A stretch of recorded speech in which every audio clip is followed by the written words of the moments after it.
All right, guys, so 14.6, this is like combining what we did all week. We're going to talk about multiple changes. We're going to talk about linear functions, quadratic functions, so you really have to read the directions carefully. The first one says describe the change in g of x if the original f of x equals x. So this is a linear function. They gave us the linear parent function. So all it says do is describe what's going on. So let's look at the first one. The first thing we want to realize is where is the change occurring? It's inside my parentheses. So that means I'm moving left or right. And remember, if I'm doing left or right, it's opposite of what you might think. So I'm going plus 4, which would be left 4. So when it's inside, you're moving left and right. It's opposite of what you'd think. Number 2, g of x equals f of x minus 3. Now this is outside the parentheses, meaning it's up or down. Since it's minus 3, we're going to go down 3. Now we've done problems like that all week. Now we're going to combine. We're going to have two transformations happening at once, kind of like on your homework from 14.4. I have f of x minus 2 plus 1. If that bothers you that there's two things, just imagine that plus 1 isn't there first and do that transformation. If I do minus 2 on the inside, that's a left or right shift. Since it's minus 2, I'm going to go right 2. Now, since I know I'm going right 2, I'm going to erase that. I'm going to imagine that that minus 2 isn't there. Well, plus 1 on the outside would make me go up or down, and the plus makes me go up 1. So don't try to like distribute or get rid of parentheses or anything like that. All you need to do is look at each individual transformation. So the next one's pretty similar. I have plus 3 on the inside and plus 2 on the outside. Well, if we look at number 1, plus 4 was left 4, so plus 3 must be left 3. And then I have plus 2, so that's going to move me up 2. So the next ones are pretty much, or the next one's pretty much the same.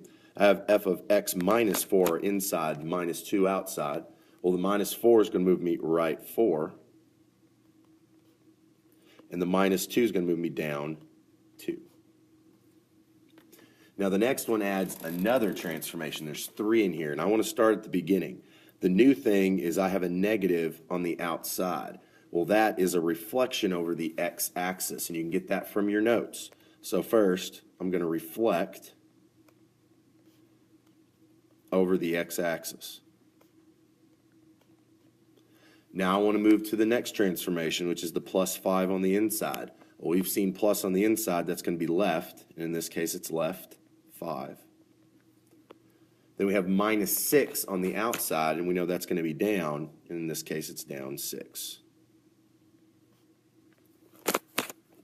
Number 7. Now we're not adding or subtracting, there's no negatives. If we're multiplying, whether it's a fraction, a whole number, a decimal, inside or out, we're talking about compressions or stretches. Well, this is on the outside, so it's a vertical. And since it's a number bigger than 1 on the outside, it's a stretch.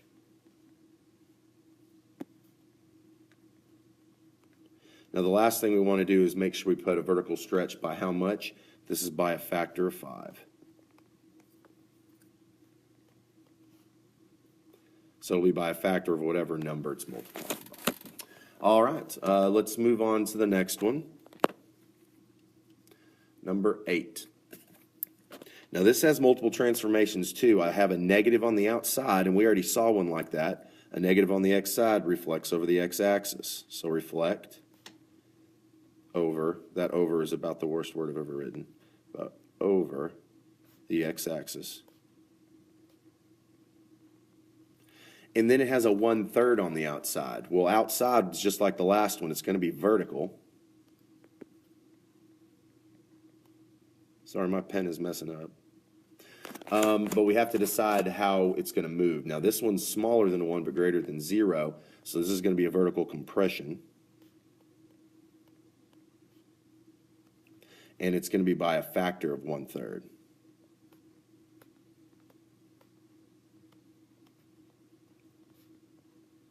So the multiple transformations really aren't bad. You know, I gave you that cheat sheet yesterday. Use that when you're doing your homework. Go piece by piece. Don't try to distribute. Don't try to do anything weird. Just look at each individual number and think, what kind of transformation is that going to give me? Now, number 9, the directions change. It's giving us a graph, and it says write the equation for each graph. So we're talking about quadratics because it's a parabola. So we're going to be changing our parent function for parabolas, which is f of x equals x squared. So it's going to be things inside parentheses, outside. We have to watch out. Now, there will be no compressions or stretches. This is mainly up, down, left, and right shifts. So I'm going to write this out real quick. If I was going to do this, I would have x plus or minus c. This would be my left or right.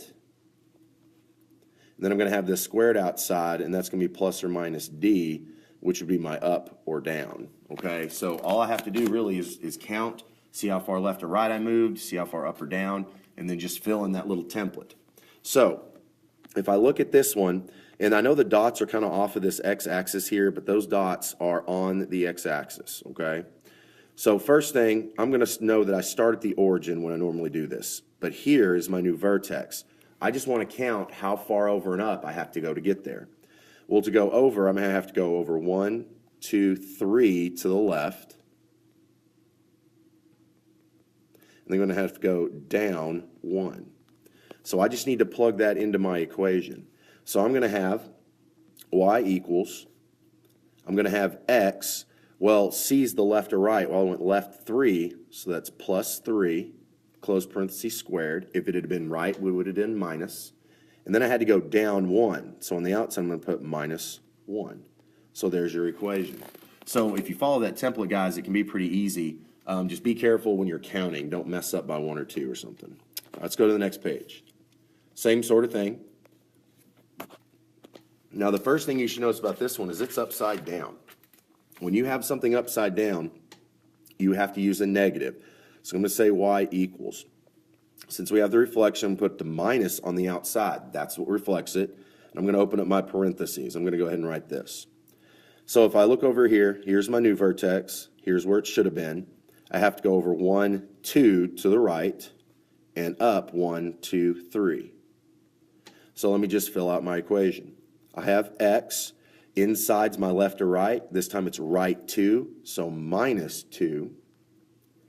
Then I know I'm going up 3, so on the outside I'm going to put plus 3. So again, it's just filling out the template and counting. But if it's upside down, guys, the first thing you should think is putting a minus in front, or a negative in front, sorry. Let's go to the next one.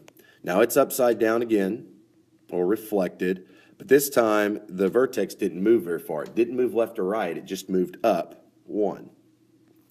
So I don't need to put anything inside parentheses. It didn't move left or right, so I'm just put the negative for the reflection and then x squared. I did move up 1, so I'm going to add 1 to the outside. So if it doesn't move left or right, there's nothing in parentheses. If it didn't move up or down, there would be nothing on the outside. Let's go to the next one. So this one's the correct way. It's not upside down or reflected. So I just need to do my counting. I'm going to start from the origin and go to my new vertex. I'd have to go left 1. Oops, not 11. And I'd have to go down 2. So let's fill out our template. I'm going to have something like this. I'm moving left 1. Well, when we moved left earlier, we added to the inside, plus 1. And then I went down 2. So I'm going to subtract 2 from the outside. So these are kind of repetitive, guys. I hope you're kind of seeing what's going on. The last one down here, it is a reflection, so there's going to be a negative in there. And I'm going to start from the origin and go to its new vertex. I have to go right 1, and I have to go down 1. So I'm going to put my negative on the outside for the reflection. I'm going to open up my parentheses. I went right 1, so I'm going to say minus 1 squared. Then I went down 1, so minus 1. So guys, don't be nervous about seeing these graphs. Filling out the equations is a lot easier than just writing a linear equation. So fill out the template, take your time. Remember, you won't have that template on a formula sheet, so you might want to remember what it looks like. Let's go to the next page. Now, this is pretty similar to what we did on the front page, just a little more practice. We're dealing with x squared for our parent function, so we're talking about quadratics. It says describe the following transformations on the function g of x if our f of x is x squared. So same thing we did. I mean, even though it's quadratics now, and on the first page it was linear, the things are going to be the same that we use. So I'm going to start at the beginning. The first thing I see is this negative that on the outside, which automatically should make you think reflect. And since it's on the outside, that's over the x-axis.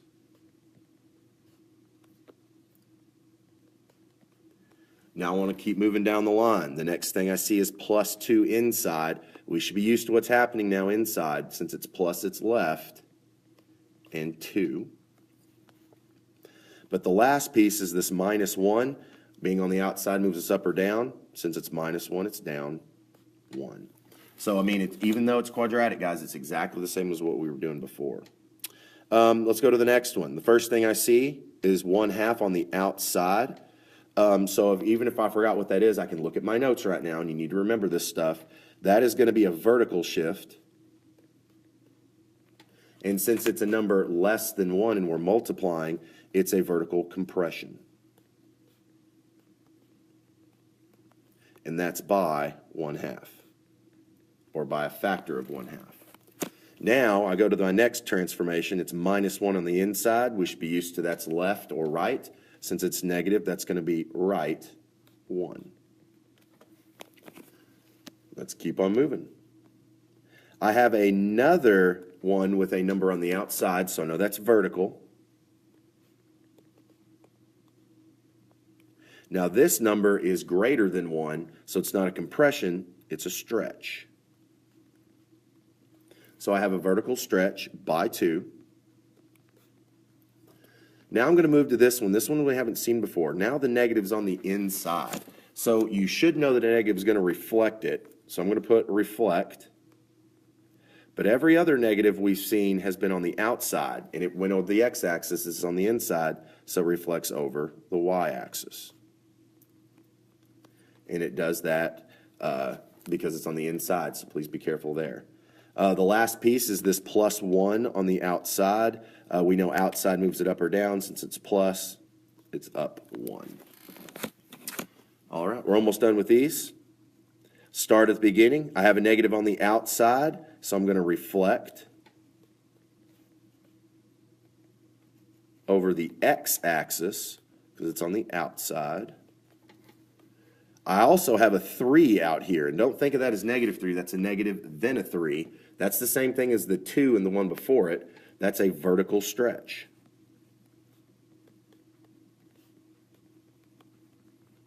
It's just this time, it's by 3. So then I move on. I also have a 3 on the inside being multiplied. So that's not vertical, that's horizontal. And remember, everything horizontal is backwards from what you'd think with vertical. So it's a number bigger than 1. It's not a stretch. It's a compression by 3. Now we have one last part, the 2. We know plus 2 on the outside will move us up 2. So guys, you basically have examples of every type of transformation and what they look like on this page and on the front page. Use these when you're working on your homework, and it'll make it a lot easier. All right, let's go to the next part. We're getting close, guys. No, it's kind of a long one. So on all the rest of our notes, we have the same directions. We're going to write the equation for each function with the following transformations, and we're going to use the parent function x squared. So all these are going to be quadratics. So guys, this is again going to look like what we did when we were writing the equations for the graphs. We just need to identify what we're doing. We're going to shift left 4 units and up 1 unit. I mean, those are kind of the things we wrote when we were doing the graphs. So I'm going to say y equals, and I'm going to open up parentheses. To move left, I need to put that 4 inside my parentheses, but it needs to be added. Then you close parentheses. That gets me my left 4. But remember, it's quadratic, so it's squared. And we should know by now that up 1 will be plus 1 on the outside. Let's look at the next one. Now, these have a few things that we didn't have on the graphs because we will be doing stretches, but we just looked at kind of what stretches should look like. I have a vertical stretch by a factor of 5. Well, guys, if you're stretching or compressing, you're multiplying. Since it's vertical, it's on the outside. I'm also going to have to shift it right 6 and then up 2. So that means to go right 6, it has to be in parentheses. And to go right, I'm going to have to subtract 6 it's quadratic, so I square it, and then go up 2, I add 2 to the outside.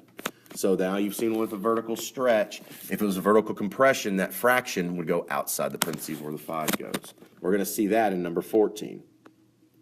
I'm sorry, we're on number 13, but we'll see that in number 14. We need to reflect this one across the x-axis. That would mean it's on the outside. Then we're going to have to shift it down 5 units. So since there's no left or right shift or no horizontal anything, we don't have to open up parentheses on this one. To reflect across the x-axis, we need to put a negative. There's nothing left or right, so I'm just going to leave it x squared. And then to move down 5 units, I just subtract 5. So negative x squared minus 5. Now here's that vertical compression I was talking about a minute ago. This one has a lot. We're going to have a vertical compression by 1/3. We're going to have to reflect across the x-axis. We're going to have to go right 7 and down 3. So that's 4 things we're going to be adding to our x squared. So I'm going to write y equals. Now we're reflecting across the x-axis. So that's the first thing I want to look at. That means I need a negative on the outside. And we've seen those. I mean, we saw that just a second ago. Now I'm going to have a vertical compression. When we have vertical compression or vertical stretches, we need that to be outside the parentheses too. So I'm going to put the 1/3 after the negative. Now I'm going to talk about moving right and left. To move right, it's going to have to be in parentheses. I'm going to have to subtract 7. Don't forget your squared on the outside of your parentheses. Then I have to move down 3, so minus 3. So guys, I mean, we've kind of seen those. We've done it one way. Now we're kind of working backwards. Be careful and look at these examples when you're doing your homework. Number 15.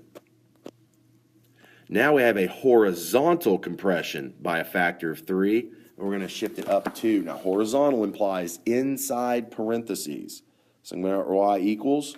It's not reflecting or having any vertical compressions or stretches, so I'm just going to open parentheses. Now to do a horizontal compression or stretch, it's multiplying. So I put my 3 in my parentheses with my x. Then I'm going to close parentheses and square it. Then I need to move up 2, so plus 2 on the outside. All right, let's keep on moving. Got 2 more. Number 16. We have a horizontal stretch. We just did a compression. This is a stretch. So the only thing that changes in how we do it is the number. This one's less than 1. It's going to reflect over the y-axis, which is also going to be a horizontal shift. So it needs to be on the inside. But then at the end, we're going to shift it down 5 units. So we have 2 horizontal things, 1 vertical. So let's say y equals. Now nothing is happening vertically on the outside here, so I'm going to open parentheses. And I want to think about reflecting across the y-axis. It's just the same as the x-axis, except our negatives inside the parentheses. Then our stretch is also in the parentheses because it's horizontal. That's all that goes in there with the x, so we close parentheses, square it, and move it down 5 is minus 5. Now one more, and this one's a little different. We're not going to start with the parent function. We're going to start with the function y equals in parentheses x plus 2 close parentheses squared minus 1. Now you might remember inside is going to be moving left or right. Outside is going to be moving up or down. Well, they want us to shift that equation up 4 and left 2. So I'm going to write y equals. Now to move it the left 2, it's going to happen inside my parentheses. So I'm going to have x plus 2 because that's what I started with. But to move left 2, I'm going to have to add 2 more. I'm going to close my parentheses and square it. Now, I have minus 1 on the outside, but I want to move that up 4, so I'm just going to add 4 to the outside. Now, if you left it like that, I guess I'd give it to you, but we can simplify that a little bit. That's x plus 4 squared plus 3. So if it gives you something other than the parent function, just adjust it, add or subtract to the numbers it already gave you. All right, guys, I hope that helps out. Remember to use your cheat sheet when you're doing your homework. Bring that for the quiz on Friday, and good luck.